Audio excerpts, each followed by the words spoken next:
Good morning, everyone. We're so glad you could be here. Looking forward to those who are joining us online, and of course to those who showed up on this rainy day in person to be with us. My name is Dr. Crystal Bedley, and I'm the Senior Director for the Tyler Clementi Center for Diversity Education and Bias Prevention that's hosting today's event. Welcome to the Research2Practice Symposium.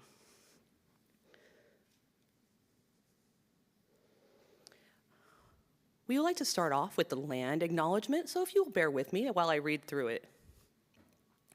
We acknowledge that the land on which we stand is the ancestral territory of the Lenape people. We pay respect to Indigenous people throughout the Lenape diaspora, past, present, and future, and honor those that have been historically and systemically disenfranchised. We also acknowledge that Rutgers University, like New Jersey, and the United States as a nation, was founded upon the exclusions and erasures of Indigenous peoples. Land acknowledgements are a powerful and simple way to acknowledge the truth of the land on which we are, to remind us that that we are fortunate enough to be in this space, and those colonial influences that took away power from the Indigenous communities. We encourage folks to learn more about the Lenni Lenape and the land on which you currently live and work and play by visiting our Honor Native Land webpage or continuing your explorations through a variety of different other avenues.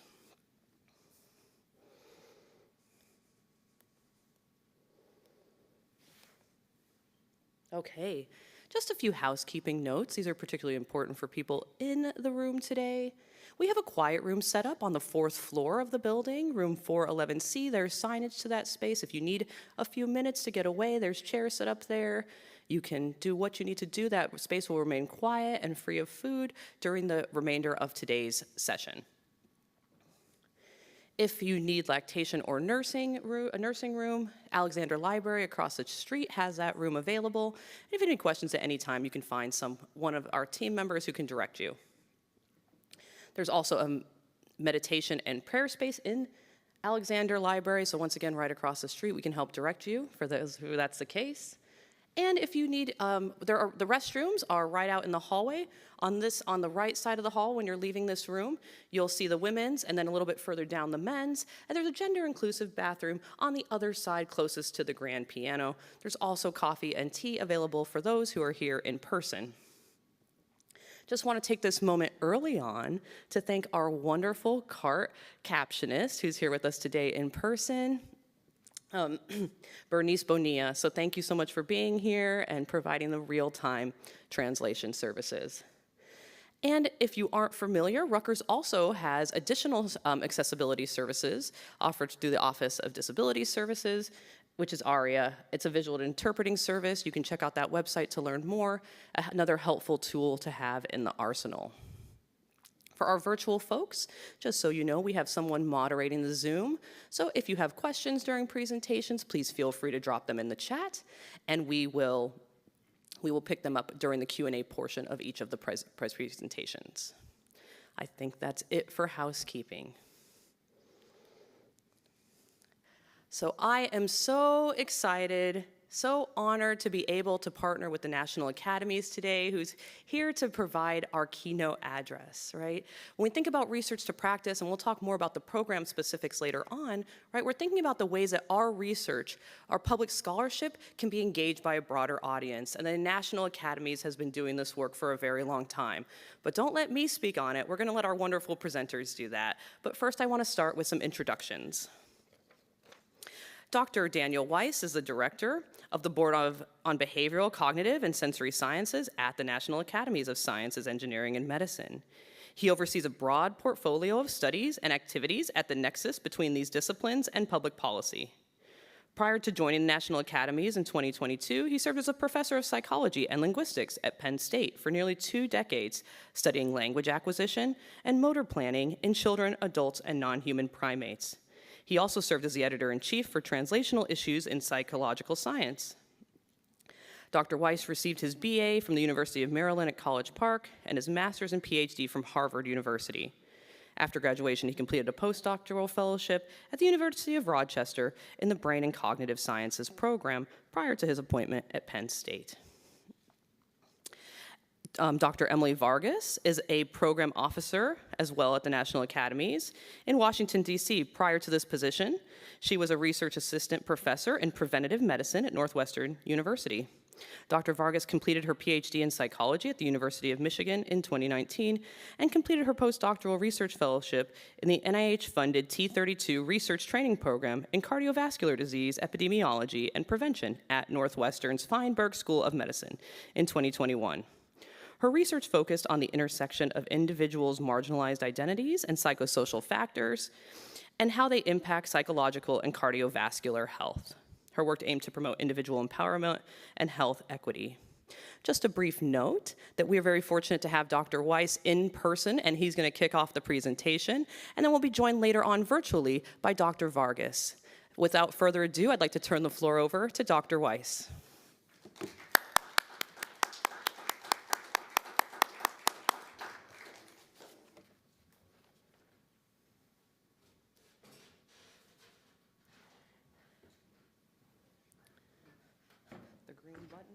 Advances the slides, and you aim towards the back there. All right, thanks. All right, well, thank you so much. It is really an honor to be here today to tell you a little bit about the work that we do at the National Academies. I don't know if you want to launch my slides. Sure. Yeah, so as Crystal said, and again, thank you so much for hosting us. I'll be talking today and then be joined by Emily Vargas, who's a program officer on our board, and she'll join us virtually toward the end of the presentation, or second half. Okay, so I thought I would actually tell you a little bit about how I came to do translational work. As Crystal mentioned, I was a professor at Penn State for roughly 19 years, and it was during that period, actually, we were putting on the Center for Language Science, which I was a member of, was putting on a workshop on translational research and bilingualism, and I was at the planning meeting for that workshop, and I said, oh, we should do a proceedings. And of course, whenever you volunteer an idea, you become the point person attached to that idea, which is a good lesson for all of you to bear in mind. And so, lo and behold, it was on my plate to find an outlet for these proceedings. And I found this new journal called Translational Issues in Psychological Sciences, and it was really a relatively new journal at the time.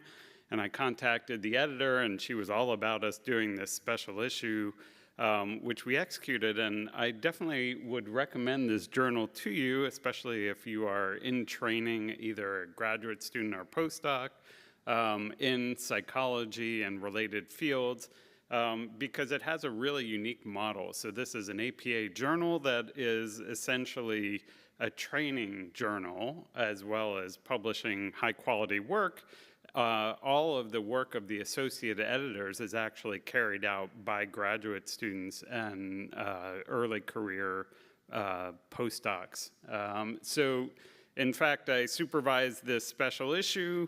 My graduate student served as one of associate editor, and then I, published it and moved on with my basic science research program. And to my surprise, a couple of years later, I got an email saying that I was nominated to take over as the editor-in-chief.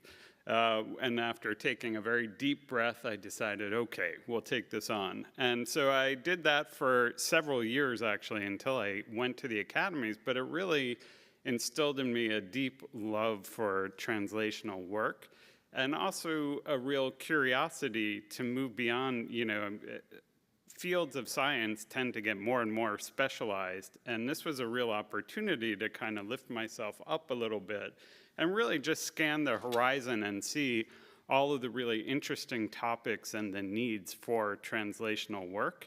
And that sort of started the wheels turning that ultimately led to me accepting a position at the National Academy of Sciences. So that was sort of my journey from coming from basic research, which I still love, and I'm certainly grateful for my career, to my current position at the National Academies, which really is sort of at the hub. It's a real translation between basic science and really applied science. I feel like I'm activated. There we go. Okay. So, whoop. Let's see if we can go back one. You would have seen, I don't know if, okay. So the National Academies has been around for about 161 years, I believe. And, you know, it really is at the nexus between science and all aspects of society. And it was founded actually by none other than Abe Lincoln. And this picture is actually in the boardroom at the National Academies, and those people were never in the same room together, so I consider that a very early shot at Photoshop, a labor-intensive Photoshop. It's an actual painting. And so this was basically, Lincoln chartered the National Academies, and the charter reads, "The Academy shall, whenever called upon by any department of the government, investigate, examine, and report upon any subject of science or art." No one has yet to ask me about art, but we do a lot of science, and we have since then. So essentially, the Academy's vision is that the nation, and by extension the world, relies on scientific evidence to make decisions that benefit all of humanity. And the mission is to provide independent, trustworthy advice and facilitate solutions to our world's complex challenges. And we're going to talk a little bit about what it means to be independent, because it really, the crux of the academies is its independence. And so, you know, the academies is actually not a government organization, which I think a lot of people are confused about because it has the word national in front of it, and people think, oh, National Institutes of Health, National Science Foundation, you know, National Academy of Sciences. But in fact, we are a nonprofit organization, a 501c3, and we receive $0 in federal appropriations, which isn't to say that we don't receive, you know, Congress can direct organizations to come to the National Academies, but we actually receive 0 federal appropriations. The Academies issues roughly 200 or so reports a year. Many of them are sponsored by federal agencies. And we host thousands and thousands of meetings of different kinds over the course of the year. So some of them are workshops on, you know, standalone topics, but other are sort of meetings associated with consensus studies, and I will certainly walk you through what that means in a little bit.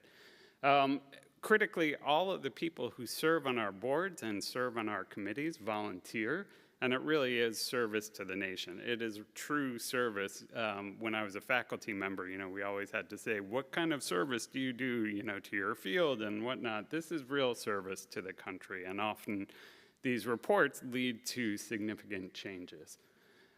So when people think of the National Academies, they often think of, oh, then, you know, you were elected a member of the National Academy of Sciences or National Academy of Engineering or Medicine. But in fact, it was around just after World War I that they established the National Research Council. So essentially, there were a very select few members of the National Academy of Sciences through World War I. But during the war, there were so many requests that came in, they couldn't field them all. So after World War I was over, they decided to expand it, and they formally made the National Research Council. And basically, you don't have to worry about all of these boxes here.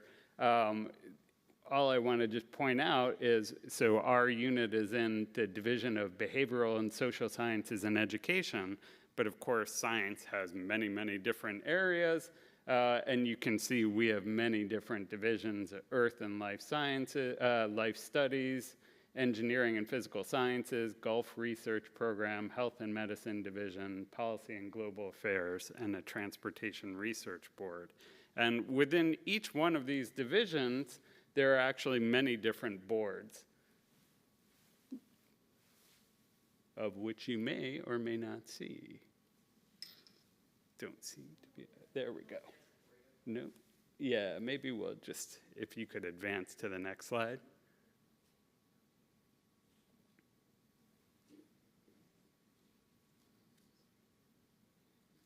Okay, so this is our division called DBAS, which is the Division of Behavioral and Social Sciences and Education. And you can see that we're actually one of 5 boards. There are 5 boards and 3 committees in our division, and they really cover a wide variety of different areas within behavioral and social sciences, and one on education, on science education. So this is where we do our work. So this is actually our office building. This is where most of the staff is located. This is on 5th Street in Washington, D.C. And if you are ever in the neighborhood, definitely invite you to stop by. And there we have a second building in D.C., which you should absolutely visit, which is on the mall on Constitution Avenue. And it's the historic building of the National Academy of Sciences. And it's really beautiful, absolutely beautiful building with a lot of really rich history and a big statue of Einstein out front that you can take a picture with. It's really a gorgeous building and highly recommend seeing it. We also have a facility out in California in the Beckman Center that's on the campus of UC Irvine. Okay. So how did the academies get started? So essentially, the academies came into being right as the Civil War was underway. You know, the original group, as I mentioned, was quite small. There were 50 scientists involved. And one of the first lessons about translational science has to do with the first recommendation that the academies ever made, and that is that we should actually adopt the metric system. So we're still waiting on implementation for that one. So maybe the take-home lesson there is you can have a great idea, but it doesn't necessarily mean it will get uptake, even if you're the National Academy of Sciences. So the first actual recommendation that they took the advice of came a year later. It was the Committee on Magnetic Deviation in Iron Ships. Essentially, during the Civil War, they started building more ships that had iron hulls. And the compasses would be, there would get interference from the iron hulls. So they put together a committee and they asked, you know, how is it that we can still sort of use these iron hulls, which are really important, and maintain the integrity of these compasses? And so they adopted a solution of strategically placing magnets around the ship that would allow the compasses to operate effectively. And that was actually the first recommendation that was ever accepted from the National Academy of Sciences. Okay, but that is not the work that we do now, especially not on our board. So our board was actually founded in 1997. And of course, what we do is try to advance the public policy and practice, looking at the research in behavioral, cognitive, and sensory sciences. And you know, if you know anything about these fields, each one of these could be its own board. And so our portfolio is really, really diverse, and the types of work that we do are incredibly diverse. So, you know, we do a lot of work with aging, and one of our sponsors is actually the National Institutes of Aging. We do a lot of work with the intelligence community and doing studies on intelligence and counterintelligence. We've done a lot of work recently with the VA looking at suicide prevention. We've done work on replicability in science. So some of our, as I'll mention, some of our work really speaks to the fields themselves and not just to sort of Congress or other stakeholders. We also did the research which Emily will expand on, and what brought her out here a while ago which is on anti-racism and diversity, equity, inclusion, and STEM organizations. And then we've done work on really basic science topics like how people learn, and we've done a couple of different reports on that. And you can see that our board is actually, we have sort of core sponsors that facilitate all the work we do. And that includes the National Science Foundation, National Institutes of Aging, as I mentioned, the American Psychological Association, and NASA. And these are the members of our board, and we currently draw primarily from psychology and from different areas within psychology. But we've had anthropologists and other people on our board. We also have our first ever engineer on our board as we're trying to expand some of the work that we do. And we really are taking a look, trying to expand the diversity, both with respect to the perspectives that we bring as well as people's backgrounds as we add new committee members. And committee members serve 3 to 6 years, depending. And our chair is, of course, Terry Moffat, who's from Duke University, who does work on lifespan. So what do our board members do? Well, we come together twice a year. The board will meet, and often there are public sessions, which you're welcome to watch. We're going to have our next meeting actually on June 5th and 6th, and we'll do public sessions for the National Institutes of Aging. And so we talk about the latest research, we talk about federal concerns. One of the things that we ask our board members to do a lot of is sort of scan the horizon. So within your fields, what are the issues that you see arising?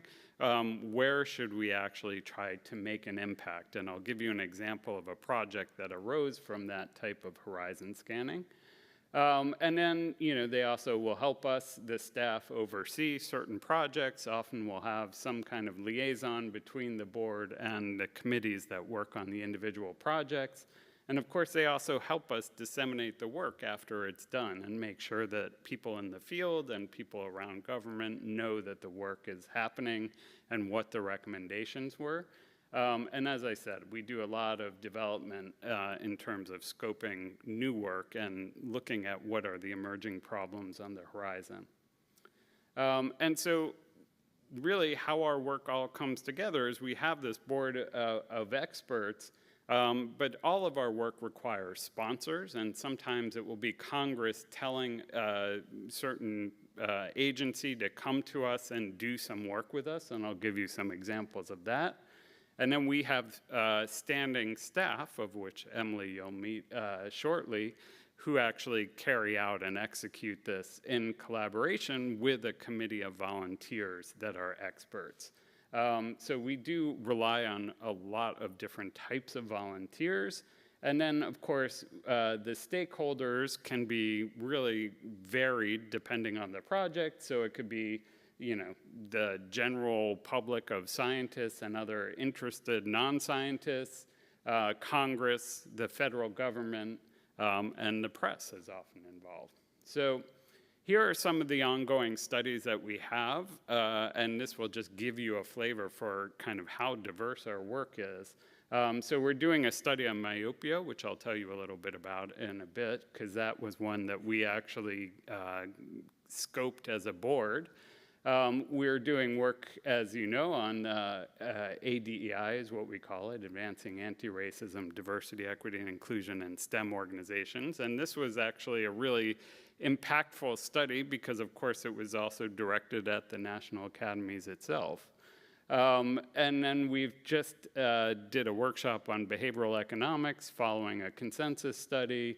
We have ongoing work looking at team science and looking at sort of, especially, we've actually did a consensus study back in 2015 that really helped launch the field of team science. But, since then, everything has changed. So right now I'm giving a talk and people are attending virtually. Emily will appear virtually. Team science has been drastically overhauled due to the pandemic. And of course, there's also been a new awareness around issues related to equity, all of which are making us sort of revisit team science and how do we measure the impact of team science as well. And then we do some work that, as I mentioned, was sort of mandated by Congress. So Congress basically directed the Coast Guard to do an assessment of alcohol in the maritime industry and alcohol consumption at sea. So that's something that we're actually working on currently. And then Emily Vargas, who you'll meet, is also directing a study on adult learning that was in military context, that was commissioned by the Army Research Institute. And then we also collaborate with other boards on a variety of topics. I just put two here. One is on breastfeeding. This is with the Board on Children, Youth, and Families, and it's basically looking at how do we promote breastfeeding practices, which we know are really important for healthy outcomes.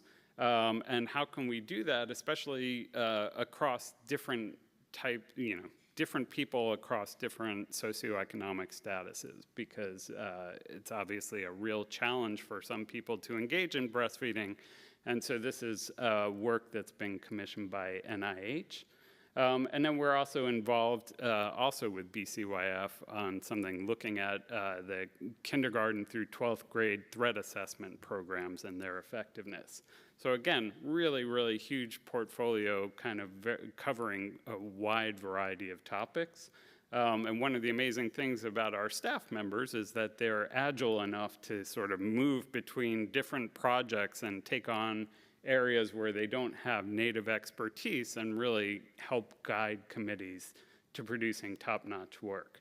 So what are the impacts that we have? Sometimes the impacts are things like informing our field. So we did work on behavioral ontologies. I didn't even know what behavioral ontologies meant when I started this position. I actually joined just about 2 years ago, and that work was ongoing. Behavioral ontologies is basically this idea that we should all be working from a common vocabulary, and it turns out in behavioral science in particular, there's a huge problem, which I also encountered as a researcher, where different fields use different terms and then pretend like no one has ever studied the thing that they are studying. So this, for me, was, I used to try to bridge language science with motor planning, and they would talk about exactly the same thing, like the effects of prior history on current performance, but they use totally different terms. So like one is like priming in language, and hysteresis in motor planning, and we just wrote several papers saying, hey, I think this is the same thing. I think this is the same thing. And no one would listen to us because everyone within their own field is like, no, this is nothing like. So, that turns out to be a huge problem across behavioral sciences, and especially when you're doing work related to health, this can really stymie progress. So that report was not only directed, it was funded in large part by NIH, but it also was really directed at the field itself, like, hey, we need to come up with this common vocabulary. But it also served an important role for NIH because it said, one of the things I never appreciated as an academic was sort of where do the requests for proposals come from? And, NIH generates, for example, that's the National Institutes of Health, they may generate them, but they actually have to vet their ideas. And part of what we do through our work is help them vet ideas like behavioral ontologies, which now has an RFP associated with it. We can't take credit for that. NIH does a lot of work to promote those, but we are certainly part of the process. And then other times we're just either informing or advising Congress or other types of stakeholders. So for example, you may have heard stories about drunk pilots. Well, so did people in Congress. So they told the FAA, like, you have to go to the academies and do some work looking at evaluating your substance abuse programs, which we did for them and published last year. As I mentioned, the Coast Guard this year is looking at issues related to alcohol use at sea but in the maritime industry. So these are all things where Congress will come to us and say, can you put together a committee of experts and tell us, like, how good are these programs? And so that's some of the work that we do. And again, some of the impacts are really different across different sectors. So you can imagine, for things like advancing anti-racism, diversity, equity, and inclusion, we want everyone in the world to read and hear about our report. If we're doing work for an intelligence agency, they may not want, they don't necessarily care that everyone in the world reads the report that comes from it. They just want very specific knowledge that they can then act on. So depending on the report, you'll get different types of impact. But in general, we're able to hit a lot of different audiences. Okay, I just want to give you an example, as I mentioned, of some work that we're doing now. This is a report that's actually getting close to going under review, and it's about myopia, which is nearsightedness. And it was actually brought to our attention by Bill Geisler, who was one of our board members. And it turns out it's actually an epidemic that a lot of people haven't heard of. And some of the estimates are incredibly sobering. Like by 2050, it's predicted that half of the world will be myopic. And if you look at different countries in Southeast Asia, and you look at the rates of myopia in kids, it's staggering. It's well above 75% of kids are myopic.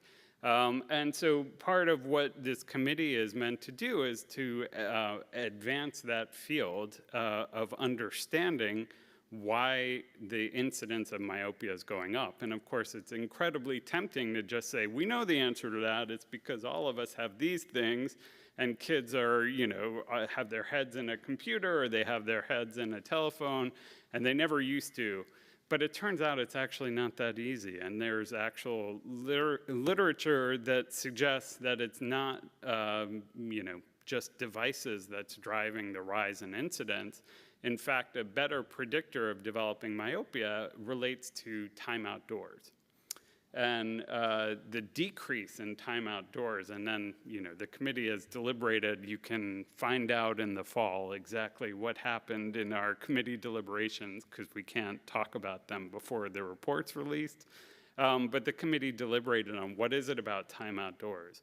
What is the mechanism that's actually triggering the elongation, the sort of unusual elongation of the eyeball so that these kids are myopic? And then what can we do to actually prevent it? And how can we do that, using an equity lens? So if we develop some solution, but it's only available, if you fork out a certain amount of money that a lot of people won't have, that's not going to be a really effective or fair solution. So all of these are issues that this committee has been charged to deal with, and over the course of a year, they basically write a report that will summarize the entire scientific sort of literature around these issues, and then develop conclusions like how they actually interpret the data that are out there. So for example, what role do devices play in myopia? And then they will generate recommendations of what should we do moving forward, and those recommendations are what tends to carry a lot of weight, both in terms of what we do in terms of funding solutions for myopia, but also instructing sort of scientists on where they should focus their research efforts. Okay. And then Emily is going to talk a little bit more about this work that we published last year on advancing anti-racism, diversity, equity, and inclusion in STEM organizations. But that's certainly been some of the most impactful work that we've done. And we've done incredibly robust dissemination, including 2 workshops, one of which just took place. And one of the things which I said at the launch of both the workshops we've done here, one of the lessons that I take away from this report, which I think generalizes to doing translational research more broadly, comes from actually evolutionary biology. And the last course I ever took as a graduate student was from the famous, now late, evolutionary biologist, Stephen Jay Gould. And one of the theories that he pushed was this idea of punctuated equilibrium. So unlike Richard Dawkins, for example, Gould basically postulated that evolution doesn't work in this sort of smooth trajectory, but rather there are periods of time of rapid change followed by periods of time of relative stasis.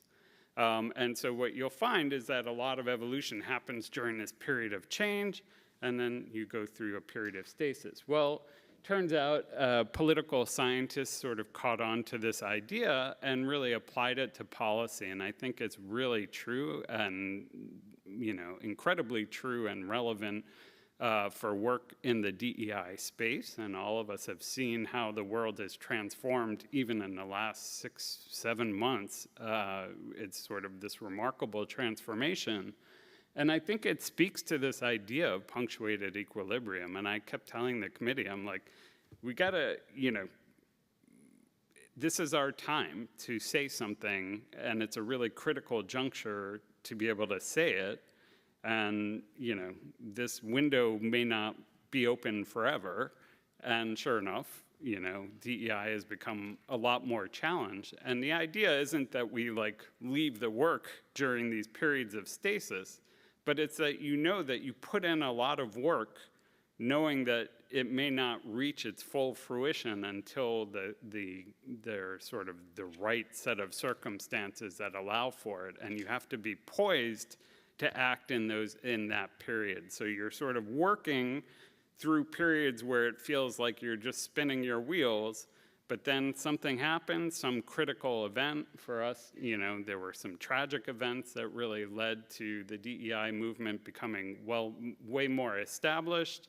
And of course, that period then produced a lot of change. And then there came the resistance. But during the period of resistance, people obviously need to continue doing the work, even if it doesn't lead to the immediate changes that it might have a year or two ago, knowing that there'll be another period of time where the work will come and have greater impact. And I think that's true. I mean, it's true for the DEI, but I think it's true more largely for all of these policy issues.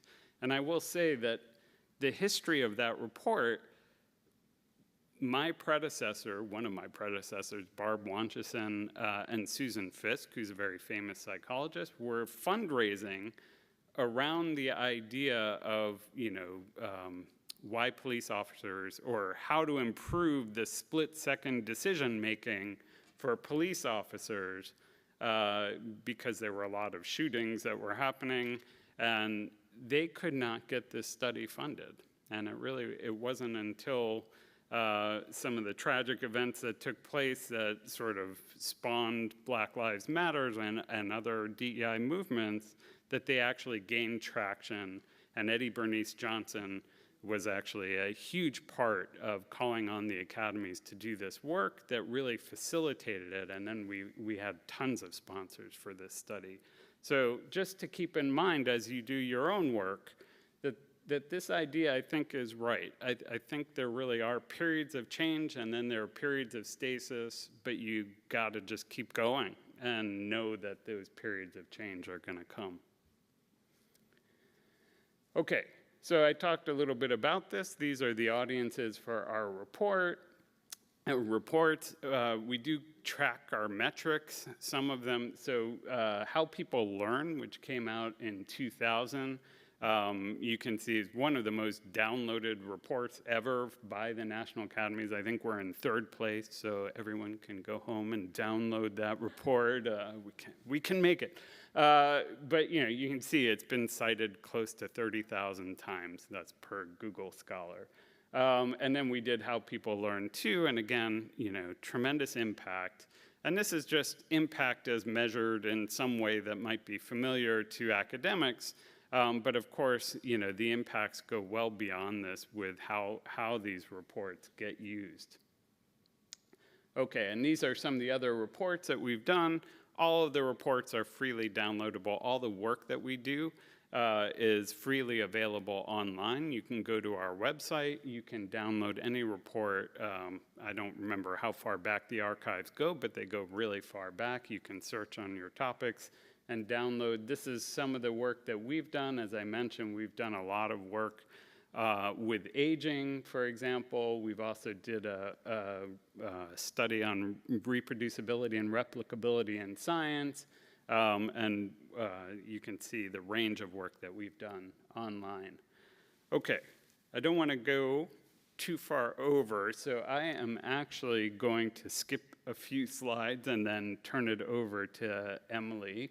I did just want to say a couple of things about how researchers can get involved. And one thing that I just want to point out to you, there's a Mirzayan Science and Technology Policy Fellowship Program, and we have the web link up there that you can go to that website.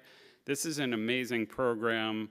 A lot of graduate students, early level postdocs come and they do this and then go off and work in the government. A lot of them come and work for the academies. They go off and have really varied careers, but it's a great way to sort of get your feet wet and see what the process is like. And usually it's a 12-week program where you actually work on a particular project. So you come in and your supervisor or that team will have a project for you to work on over those 12 weeks.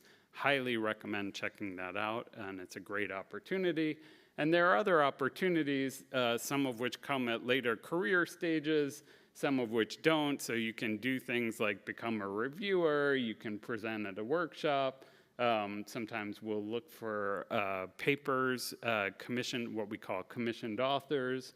But I definitely recommend that you check out all of the resources that we're producing, because they are, really incredible studies that go on to have great impacts. Okay, so with that, I will turn it over to my colleague, Emily Vargas, who will tell you a little bit more.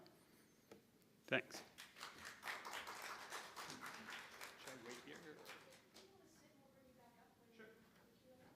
Hello, everyone. Can you hear me okay? All right, great. So what I'm going to do is sharing my screen right now, and I'm going to take it from here. So as you heard, a little bit about my background. I'll just review it very quickly. I am originally from New Jersey. I actually attended Rutgers as an undergraduate student, and so I got introduced to research through my mentor, Dr. Diana Sanchez, in psychology. Thank you, Diana. And I followed a pretty traditional academic path. So I received my PhD in psychology from the University of Michigan, and then I completed a postdoc in cardiovascular disease epidemiology at Northwestern. And so at the core of my work was DEI. I was focusing on individuals' experiences informed by their intersecting identities and understanding how this informs their psychological and cardiovascular health and well-being. And so in pursuing next steps after the postdoc, I was interested in considering places and positions that were going to have a lot of impact. And so similar to the Research2Practice program, I was really hoping to translate my own expertise in the DEI space in a way that can be used to help develop practical tools for DEI. And so I was considering a number of positions. I was looking at the national academies as a potential option because I had heard about them. And I found an opportunity for this program officer position, in particular for someone to be hired as a staff member working on this Advancing Anti-Racism, Diversity, Equity, and Inclusion report. And I thought, here is a great opportunity, and it's a great alignment of my own expertise to potentially helping develop this policy-oriented report. So in making this shift, I think there are a number of skills that you learn in graduate school that translate really well to this role of being a program officer. So I just want to highlight this so you can keep this in mind as a potential career option for some of you. So at a high level, I'm responsible for making sure that the consensus reports that we're developing or the activities that we are leading are completed on time and in budget. But really, there's a lot more to this that you can utilize from your graduate experience. So on the day-to-day, I use a lot of scientific writing and editing, literature reviews, and I really harness my scientific content expertise. On the anti-racism report, you'll notice that I'm actually listed as an editor. And in that particular case, I was working really closely with that particular committee of experts. It was my job to make sure that there was enough evidence to support the policy recommendations, to make sure that that evidence is accurate in the way that it's being depicted, and make sure that we have enough support, because that is the base of the recommendations that are being put forward and then hopefully implemented. In addition, I felt like my multidisciplinary background was actually key here. So having done a postdoc in medicine, it was a very different world. And I had a lot of experience working with cardiologists, epidemiologists, public health people who I hadn't really had conversations with outside of psychology. And then it wasn't until I got to that space where I really thought about connecting and making sure that the work that we're doing is relatable and communicated effectively to multiple stakeholders. So every day I have to think about, when we're developing these reports, what would people in policy think about this? Would they be able to understand this? Is this accessible? What about our experts in science? What about people who are knowledgeable in science but aren't necessarily content experts? What about our sponsors? And so we have to think about these multiple communities. In addition, I function largely as an organizer of the program, the process, and the people. And I really do leverage my networks and connections within the academic community. In fact, I found that the connections I've built have been really helpful because we work a lot with faculty. We work a lot with scientific conferences, and we try to do a lot of dissemination work there. And so this isn't something that's ended. In fact, I think it's been something I've relied upon more. And then public speaking, of course, and I'll go into a little bit of our dissemination work. So as Dan mentioned, one of the things that I really appreciate about the National Academies is that our reports are publicly accessible. They are free to download. And for this particular report, if you actually scan this code, it'll take you to our interactive webpage that is developed for this particular report. And it highlights some key facts from the report recommendations all in one place. It has quotes from the chapter that we have on lived experiences. And importantly, this is where you can get the whole report, and it's 300+ page glory. So what I want to do is focus on the potential impact that these reports can have.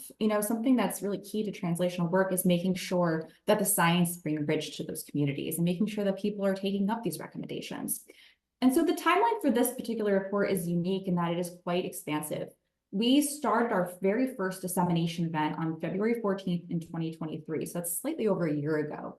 And at this event, we had a large webinar, and we invited everyone from the public, our sponsors, and other stakeholders, and there were about 2,000 people in attendance, so that's really good turnout. And then recently, as Dan mentioned, we had an ADEI workshop at our location in Washington, D.C., in which we actually focused on a specific subset of recommendations that we felt over the course of this year of dissemination efforts really rose to the surface. They received a lot of traction. And so we had focused conversations and discussions about what it means to put those recommendations in action in a landscape that is constantly changing. And over this course of this year, we either led or participated in over 50 different dissemination efforts. And so I have been flying around the country along with the committee members, going from place to place, talking to various communities, understanding what their goals are and understanding how they can best implement these recommendations. So to give you a sense of where we've been, I will talk about that on the next slide. But first, I'll talk about the report impact. So as Dan mentioned, we have ways of assessing metrics of impact from a sort of rough downloads number. As of this past year, this report has been downloaded 9,330 times in just 1 year, which I think is really incredible. It puts it at the top 2% of all National Academies press products, and it has reached 92 countries, all states, including Washington, D.C. And when you look at the breakdown of where these reports are being downloaded, government and military agencies account for 21% of the downloads, the research community is about 46%, and the public is about 32%, which I think speaks to our products being publicly available. And so to now talk about the different places that we've been, immediately after releasing this report, we did a briefing with Congress and we shared our conclusions and recommendations. We did an in-person presentation at the Summer Dean Institute in which there were 200 higher education leaders in the room, and myself and one of the co-chairs presented to this group. We presented at a nonprofit, Oceana, which is dedicated to protecting and preserving the oceans. We had a presentation in the fall at Rutgers, and so we were so gracious to be invited there. We had a number of leadership briefings over the course of 2 days, in which we were talking to different groups and communities across campus and understanding what are the best recommendations to put forward or think out, and then how can they be implemented. We had a presentation at MIT in addition to a number of higher education contexts. In addition, we talked to an association that is focused on geologists, the Department of Energy, and the American Society of Engineering Education. And again, this is just a sampling. And what we try to do is work with these particular groups, get an understanding of what their goals are. So that way we're not doing the same sort of presentation, but we're leveraging different parts of the report to say, if you're interested in this, this is a particular recommendation to turn to, or this is a chapter to focus on. And that's what I want to do, is just highlight a couple of the recommendations from this anti-racism report to give you a sense of, one, how they're written to the audiences, and then also just a couple of anecdotes from my own travels on this dissemination trail to give you a sense of how they are being implemented. So in chapter 2 of the report, you'll notice that there's a large section of research on the importance of minority serving institutions as it relates to helping diversify STEM. Basically, the report says that these institutions have been chronically underfunded for many, many years, and yet they have really done an incredible job of helping numerically diversify and making sure that STEM organizations and places are more inclusive. And so they've done really a great job. The committee recognized, and everyone in our dissemination trail recognized, that the ADEI landscape is changing so much. They felt that through our conversations that this is a recommendation that people can look to as an immediate next step of something that may lead to sustainable and meaningful impact in the long run. And so the first part of this recommendation, one, is calling out federal funding agencies directly. They are saying that we need to provide increased funding opportunities to better understand what it is about minority serving institutions, and two are called out here, HBCUs and TCUs, to support students and faculty. What is that secret sauce? What is working so well? With the understanding that we're going to apply those findings to predominantly white institutions. And the second piece here is, I think, what most people were talking about implementing right away, which is that predominantly white institutions should seek sustainable partnerships with MFIs. In January at our workshop event, we had a whole focus discussion on this particular recommendation, and we had people coming from all over to say, hey, I've started trying this recommendation, or here are some of the barriers that I face given the changing landscape. But this is something that I think a lot of communities and groups have started initiating. And another recommendation I want to highlight is recommendation 3.1. And you'll notice here that there is an actor, which is pretty standard for a recommendation. And so in particular, this is calling out the National Center for Science and Engineering Statistics. The committee felt if there wasn't enough data on understanding persistence, so making sure that people not only get in the door, but they stay in those programs or they stay in that job. They need more data about this to better understand some of the sources of disparities, but also potential opportunities. So this recommendation states that the National Center for Science and Engineering Statistics should collect and share with the public information on the demographics of students entering college, planning to study STEM, and understanding their subsequent educational outcomes. Another observation that I noticed from our dissemination efforts was the importance of communal values. So you may have been aware that STEM is usually focused on individualism, the idea of the lone person working in the lab alone at night, making all these great achievements and advancements in the field. But really, as we've seen, team science suggests that it's more communal. And in fact, a lot of the research shows that minoritized individuals tend to value communal values. So connecting with people, their communities, the families. And that's at odds with the way that we're thinking about STEM as being so individualistic focused. One of the recommendations in chapter 5 of this report is that we need to make more STEM centered around communal values. We need to emphasize the role of that in the work that we're doing. And I had a conversation with a particular STEM organization that was interested in rewriting their job description, not changing the job, but just reframing it, make sure that it's inclusive of more communal values. And they have thought about the impact that that particular role had in the community. So they said, we need someone who can fill this job with the implications that this is going to help build safe infrastructure, it's going to lead to safe drinking water, and making sure that resources are accessible for that particular community. And once they did that, they were noticing shifts in who was actually considering the position and who was applying for it. So again, this is an anecdote just to highlight some of the ways in which this report has shifted the thinking of many different STEM groups that are focused on this report. And similarly, related to that particular recommendation, one of our own committee members who served on this report, Dr. Dasgupta, wrote this additional piece that kind of emerges from this recommendation. saying to make science and engineering more diverse, make research socially relevant. So her point is that we want to make sure that we're thinking about these communal values. We're thinking about the work that is being done in STEM as serving the community, as giving back to those families and societies that have been historically underserved. And when you do that, you will tend to attract minoritized individuals to those particular STEM programs and activities. And I know that she's created the Institute of Diversity Sciences at her home institution at University of Massachusetts Amherst. And we're seeing just in our conversations with folks that this is something that people are starting to move towards. And with that, I wanted to thank you all for having us. It is great to be here virtually and in person. We welcome your questions. And if you think of anything after the fact, here's our contact information. Please reach out to us at any time, whether it's about this report or others. So thank you.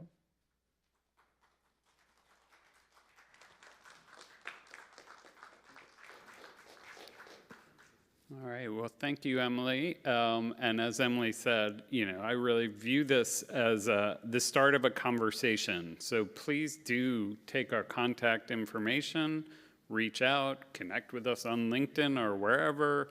But we're obviously really enthused to hear from you. So also we have a little time for Q&A. So if any of you have questions on anything that we presented, or things we didn't talk about, but you're curious about, we'd be happy to address them now.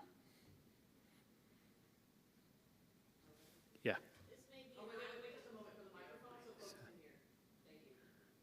And maybe introduce yourself if you don't mind when you. Hi, I'm Letitia Forster Scott. I'm a faculty member in the kinesiology and health department. So my question is really basic. What is the second M in STEM? Medicine.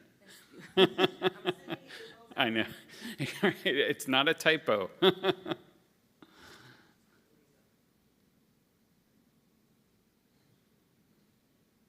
Thank you both so much for this really engaging conversation. I told Dan for pulling the veil back on the work that happens at the national academies and letting us sort of figure out where we can fit in and thinking about the policy landscape. I'm wondering if you can both share maybe one strategy, one action that folks can take to help build that common vocabulary. So thinking back to your work on the behavioral ontology, and knowing the barriers that our differences in jargon bring, I would love to even hear how you go about getting shared language maybe on a committee, but one action or one strategy that folks could employ when they're trying to build that common language. Yeah, that's a really interesting question. I mean, the report itself goes into detail, I think, at the level of what researchers and funders should do to promote the adoption of ontologies. I think at the individual level, it is partly about connection and really connecting with people from different disciplines so that you learn, if you approach with an open mind and hear about, what do you grapple with in a kinesiology department? I actually worked with people in kinesiology, which was really interesting as a psychologist to be able to sort of see. But I do think it's really engaging in those conversations and asking, what are the fundamental problems that you deal with? How do you approach them? And then, sharing your approach. And of course, different disciplines. I mean, part of the problem with team science in general is you often have different traditions for how one analyzes data, how one thinks of data, how one stores data. And so, I think part of this reformulation, of which ontologies is a piece, is really coming together as a scientific community, acknowledging that there are these sort of traditional differences and finding ways to sort of bridge. But I think it starts with conversation. I agree. I'm gonna just talk about it from a consensus report development process. What you'll notice in chapter 1 of most of the reports is that we have discussions on how the committee uses language. And so we intentionally bring in committee members from a variety of backgrounds and expertise to provide different lenses on how they're looking at the problem. And so of course they're coming in with their own sort of language and dialogue about how they're thinking about these issues. And so what we do is, to Dan's point, we have conversations with the committee saying, here's how we're thinking about these particular terms. This is how we're interpreting the statement of task, which is the statement that defines the scope of the work. And so we think about these things quite directly, and we engage as staff in direct conversations with our particular communities. Hello, my name is Sheila Tabanlı. I'm a teaching faculty at the mathematics department. I really like your recommendation about socially relevant science. And as a math faculty, when you gave that recommendation, what is the current response you received from the math community? That's something I'm very interested in hearing more about. Yeah, I don't know. Emily, have you reached out to the math community with that recommendation? I don't recall any conversations with the math community, but I think that on average, throughout the entire enterprise of STEM plus M, this is something that people have been thinking about and trying to find ways to be more creative of building that in. So I think there are ways of building that in. I just don't think we've come across that community just yet. I will say, Buju herself, Dasgupta, the one who wrote the article about engaged work, at UMass, she's at UMass Amherst and sort of created a network of engaged scientists from across disciplines, which I believe includes math, although I can't speak on her behalf, but it really spanned many disciplines where they sort of created a center where they do interdisciplinary science, but it is incredibly on socially relevant topics. And what they find are that it is a really effective way of not only attracting, but also retaining people from historically marginalized backgrounds.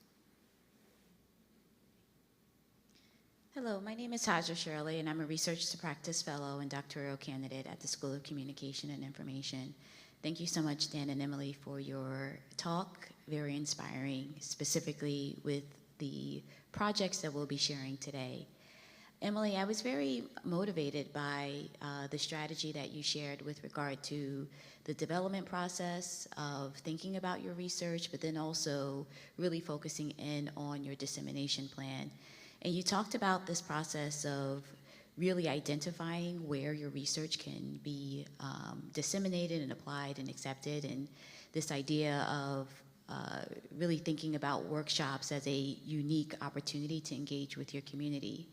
Can you talk a little bit more about this process or the steps or a strategy or an action that we can even take as fellows with identifying these spaces while in the process of curating and developing our research? Because I definitely think that that is a different sort of skill set or mindset when you think about how you can really disseminate these very targeted and identify these very targeted audiences where you're addressing their key questions and opportunities.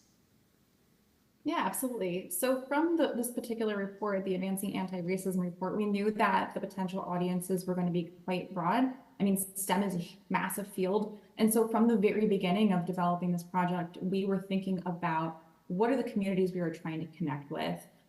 We worked with the sponsors and thinking about where do we want this report to go? And we knew it was going to be something that's going to have a lot of uptake. And so we had tried to reach, we did it in two different ways. So we thought proactively about reaching out to particular communities. And so we did a lot of cold calls. And this is something that you might think about in your own work of where is my work connecting? How can I connect with individuals in those particular spaces?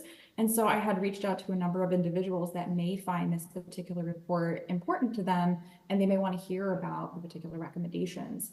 In addition, I think because the profile of this report, we received a lot of people coming to us as well. And so we had a lot of invitations to come and present and talk about the particular report. But I think it's important to think about, as it relates to an individual's work or an individual level work, is how your work is going to fit in this particular network of science, who are the science audiences to be interacting with, and where are the potential communities that you might want to engage with.